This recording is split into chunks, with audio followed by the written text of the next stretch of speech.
अस्सलाम वालेकुम गाइस, कैसे हैं आप लोग। तो आज की वीकली गॉसिप्स की वीडियो में कुछ अजीबोगरीब सी खबरें हैं और बीजिंग ओलंपिक्स भी हो चुके हैं, उसके बारे में भी खबर है। दुनिया में 10 ऐसे भी ममालिक हैं, 8 से 10 ममालिक हैं जो कि कोविड के बावजूद बगैर किसी रिस्ट्रिक्शंस के ट्रैवलर्स को अपने मुल्क में आने की इजाजत दे रहे हैं। और इस तरह की और भी बड़ी अजीब सी खबरें हम आपको इस वीडियो में बताएंगे। चलिए शुरू करते हैं। ये इंटरनेशनल न्यूज़ की तरफ से ये आई है कि Pakistan to seek loans from Russia, China and Kazakhstan. चीन रूस की समझ आती है कि यार ये दो सुपर पावर है, आलमी ताकतें, सुपर पावर्स हैं। चाइना रशिया पुरानी सुपर पावर है और रशिया चीन जो है वो चीन आने वाली सुपर पावर है। यार कजाकिस्तान तो आगे ही बेचारा, उसके अपने हालात बड़े ख़राब हैं। अभी हाल ही में वहाँ पे धरने हुए हैं, उनकी जो आवाम है वो सड़कों पर निकली है, तेल की कीमतें बहुत बढ़ चुकी थी।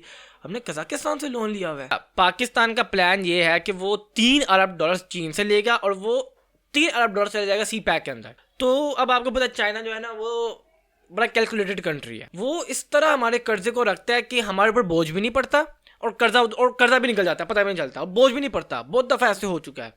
इसी तरह $2 अरब रूस और कजाकिस्तान से ले रहे हैं। अच्छा, अब मैं बताता हूँ ये क्यों ले रहा है। ये कर्जा ले रहा है कर्ज उतारने के लिए। अभी हाल ही में जून जुलाई में पाकिस्तान ने एक बजट बनाया था जिसमें बहुत बड़ा हिस्सा कर्ज की अदायगियों में जा रहा है विद सूद, यानी कि सूद पे। और ये सूद पता है कौन मांग रहा है? हमारे अपने ब्रादर इस्लामी ममालिक। मैं आपको चीज बताता हूँ। एक घर है, एक घर में एक किराए का एक घर है बिल्फर, उसमें एक इंसान रहता है। वो घर पे कर्जे भी चढ़ा कर गया और घर को तबाह भी कर गया इंटीरियर तौर पर।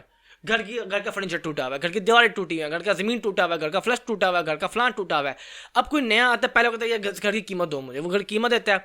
फिर उसको पता चलता है घर टूटा, मजीद उस पर पैसा खर्च करता है। फिर उसको पता चलता है कि कर्जा भी चढ़ा हुआ है, फिर वो कर्जा भी अदा करता है। कैसे वो अपने बीवी बच्चों पे पैसा खर्च करेगा? ये हुआ 5 से 6 साल में पाकिस्तान के साथ। अगली खबर ये न्यूयॉर्क टाइम्स की तरफ से आई है। Putin says the US want to push Russia into war.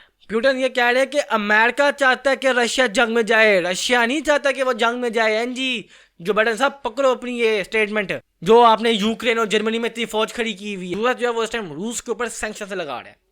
रूस आलमी ताकत है, उसको आप ब्लैक लिस्ट नहीं कर सकते, उस पर आप क्या पाबंदियां लगा सकते? यूरोप से कह सकते हैं उससे सामान खरीदें, लेकिन सबसे बड़ी बात यूरोप, उसकी सारी इंडस्ट्रीज रूस के ऊपर चल रही हैं।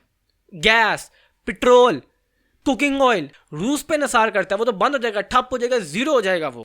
ये मेरी प्रेडिक्शन है। अमेरिका हार के जाएगा यहाँ से, क्योंकि जब अमेरिका यहाँ पे आया वो कुट खा कर गया यहाँ से। अब बल्कि हाँ, यहाँ देख लें, कोरियन वॉर हुई, हारा।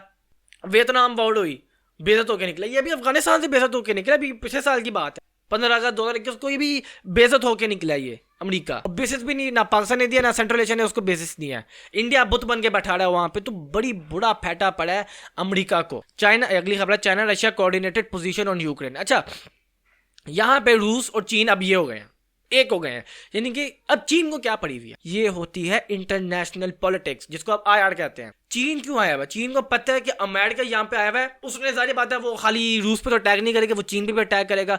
तो चीन और रूस का जो नेक्सस बन चुका है, ये इतना स्ट्रॉन्ग नेक्सस बन चुका है कि ये शायद तारीख में कभी सोच भी नहीं सकता था कि रूस और चीन का इतना तगड़ा नेक्सस होगा। अच्छा, नेटो में अमेरिका के बाद सबसे ज्यादा फौजी तुर्की के हैं। तुर्की पहले, यानी कि तुर्क जो थे ना, इनकी बहुत असल से लड़ाई है रूसियों के साथ। ये आज से लड़ाई नहीं है, ये ऑटोमन एम्पायर और ये अर्तुगरुल के टाइम से इनकी फड्डा चल रहा है रूसियों के खिलाफ। अब क्योंकि तुर्की और रूस अब एक हो गए, इनका नेक्सस भी बहुत स्ट्रांग हो चुका है। तुर्की, ईरान, पाकिस्तान, चीन, रूस, ये 5 ममालिक का जो सर्कल है, ये बहुत स्ट्रांग सर्कल इस टाइम बन चुका है। और मुझे नहीं लगता कि तुर्की रूस के खिलाफ लड़ेगा, वो न्यूट्रल होकर बैठा रहेगा, वो कुछ भी नहीं करेगा, वो बल्कि अमेरिका को आंखें दिखाएगा। ये ट्रिब्यून की खबर है। Pakistan moves to address China's Gwadar concern, यानी कि खान साहब बीजिंग गए हैं सरमाई ओलंपिक्स देखने के लिए। अच्छा, वापस हमारा एक ही आया था, पता नहीं क्या नाम है, गिलगित का अल्पाइन स्कीइंग करने के लिए, पता नहीं कब है उसका। मुझे उम्मीद नहीं है कि वो कोई मेडल शेडल लेके आए, क्योंकि जब हमारे 10 गए थे ओलंपिशियंस, वो तो कुछ नहीं कर पाए, तो बेचारा ये अकेला क्या करेगा, सिर्फ एक गया 4 ऑफिशियल्स के साथ, उसके लिए खान साहब ने खड़े होकर तालियां बजाई। अच्छा, एक और मैं कुछ ये बताऊँ, अमरीकी वफद आया, चीन ने तालियां बजाई, क्योंकि कुछ अमरीकी जो है वो चीन में बिजनेस भी करते हैं और अमेरिका चीन दोस्त हैं। यानी कि टसा इनकी किस बात पे? अमेरिका नहीं चाहता कि चीन जो है वो सुपर पावर बने, बस ये है, कोई अजली दुश्मनी नहीं है इनकी। चीनी वफद आया, तालियां बजाई, रूसी वफद आया, ताली बजाई। इवन पाकिस्तान का जब वफद आया, एक बंदा खेलने वाला और 4 बंदों पर मुश्तमिल जो वफद था हमारा, उसके ऊपर भी वालेहाना इस्तकबाल किया गया, हमारे प्राइम मिनिस्टर ने खड़े होकर तालियां बजाई। लेकिन जब भारतीय वफद आया तो नोटा और बस वेविंग, मैं देख रहा था वो वेविंग कर रहे हैं, सारे बुत बन के बैठे हैं ऐसे, और मोदी को भी नहीं बुलाया, क्योंकि इंडिया रहता है मशरिक में है, सोच मगरिब में है। अगर भारतीयों सुनो, अगर आप लोग ये सोच रहे हो ना कि जिस तरह पाकिस्तान ने किया है, वो उसने सोवियत यूनियन जैसी बहुत अजीम ताकत को तोड़ दिया है, ये इनी मीनी, उसके बाद का भी रिजल्ट देखो, अमरीकियों ने क्या किया हमारे साथ, सैंक्शंस लगा दिए थे हमारे ऊपर उन्होंने। तो अभी तो आपको गोदी में उठा रहा है, ये मगरिब किसी के सगे नहीं होते, मगरिब तो आपस के सगे नहीं है। ये फ्रांस और ये ऑस्ट्रेलिया वाला मामला सारी दुनिया ने देखा है। तो खान साहब ने वहां पे गए हैं, तो खान साहब ने चाइना के जो बड़े बड़े जो क्या कहते हैं बिजनेसमैन हैं, चीनी सदर, इनसे मुलाकात हुई है, और उनको गवादर के ऊपर उनको जो कंसर्न्स थे उसको हल किया कि हम ये करें, इतना हो गया। और फेज़ 1 तो आपको पता बहुत पहले का हो गया, फेज़ 2 हो रहा है इस टाइम। मुझे उम्मीद ये है, और सारे यही कह रहे हैं कि अगले 3 से 5 साल में ये गवादर चल जाएगा। अच्छा, ये गवादर को हम क्यों, ये सी पैक, देखिए सी पैक बहुत बड़ी चाबी है, सी पैक का भी कुछ हिस्सा जाएगा चीन की तरफ, लेकिन ज्यादा हिस्सा हमारी तरफ रहेगा। अच्छा, ये खबर ना मुझे काफी अजीब सी लगी। 7 countries that are welcoming unvaccinated traveller. तो 7-8 ऐसे ममालिक हैं जो अनवैक्सीनेटेड ट्रैवलर्स को अपने मुल्कों में आने की इजाजत देते हैं। पहला मुल्क है ग्रीस ये यूरोप का मुल्क है। इसके बाद इतनी नहीं है, इसके बाद ही ना होने के बराबर चंद लाख या चंद करोड़, 1-8 करोड़ के ऊपर, 1-8 करोड़ नहीं चंद लाख पे मुश्तमिल है। दूसरा मुल्क पुर्तगाल, स्पेन के साथ, अगेन इतनी ज़्यादा कोई इसकी आबादी नहीं है। क्रोशिया, इसकी भी कोई बड़ी आबादी नहीं है, अगेन यूरोपियन कंट्री है। तुर्की, ये मुझे थोड़ा सा लगा था, लेकिन तुर्की में स्टार्टिंग में तो केसेस 15-15 हज़ार तक आए, लेकिन अब तुर्की में जो पीक है वो बहुत नीचे आ चुकी है। तुर्की इस टाइम संभल गया, और तुर्क जो है ना वो उस टाइम उन्होंने अपने आप को कोविड से काफ़ी हद तक बचा लिया अपने आप को। मैक्सिको, अच्छा तुर्की और मैक्सिको पे मुझे थोड़ा सा था कि यार ये 2 आए हैं, लेकिन क्योंकि मैक्सिको की जो आबादी है वो है 13-14 करोड़ है, टॉप 10 कंट्रीज़ में से आता है मैक्सिको, लेकिन उन्होंने क्योंकि वो दुनिया से कटा हुआ है। अगर आप मैक्सिको को भी देखें, वो दुनिया से कटा हुआ है, उसके ईस्ट और वेस्ट जो है वो पानी है, ऊपर अमरीका है, अमरीका से वो उनके हालात को उतने अच्छे नहीं है, बॉर्डर लगा हुआ है, तो वो मैक्सिको और अमरीका के दरमियान में कुछ इतनी ट्रैवलिंग नहीं होती। फिर मालदीव, जजीरा नुमा मुल्क है, यहाँ इसके बाद कोई इतनी ज़्यादा खास नहीं है।